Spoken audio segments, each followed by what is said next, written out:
there's an election in the future and say there were allegations and irregularities, are we going to change the law and, let's say, conduct an audit and let's go back and do a recount?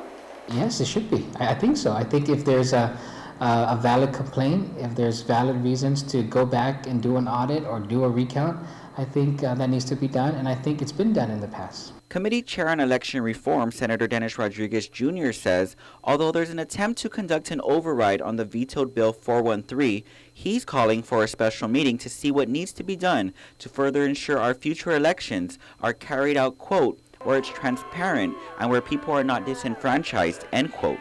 We have an election in 5 months, and so a lot of the provisions in Bill 413 are good provisions that will facilitate GEC and how they carry out the elections, and so we need to address that.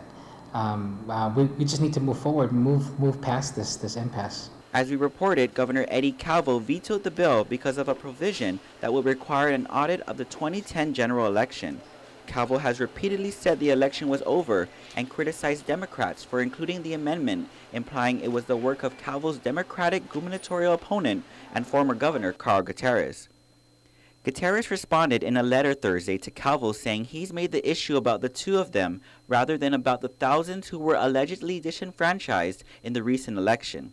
Calvo's communications director, Troy Torres, however, fired back that Gutierrez's letter is just a smokescreen, adding that if the Democrats really cared about the election reform, they would have started the process back after the botched 1998 election when dead people were voting.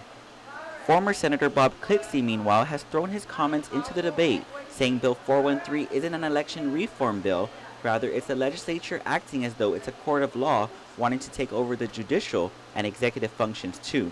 There's already a challenge to the last election pending in the Superior Court.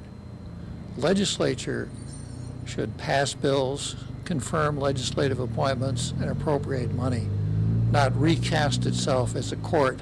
He cites lawmakers' recent involvement in issues surrounding GARP, SPEMA, and the Mayor's Council of Guam, along with the recent debacle with GMH and Take Care. Ultimately, he believes the election is over, and it's time to let the courts do their jobs. The legislature has taken the position that no matter what the Election Commission does, and the Election Commission conducted its own investigation, referred complaints to the United States Attorney and to the Attorney General, and did other things to go back and examine that election. Gutierrez and his former running mate Frank Uggan Jr. filed the lawsuit in court asking the results to be null and void because of alleged election discrepancies. Uggan, however, has asked the court to remove himself from having anything further to do with the lawsuit. In the meantime, the Guam Election Commission's board and management have been invited to attend next week's special meeting. Likewise, the public is also invited to participate. The special meeting on Bill 413 is scheduled for Wednesday, April 11th at 2 p.m. at the legislature's public hearing room. Reporting for Guam's News Network, I'm Ken Quintaniza.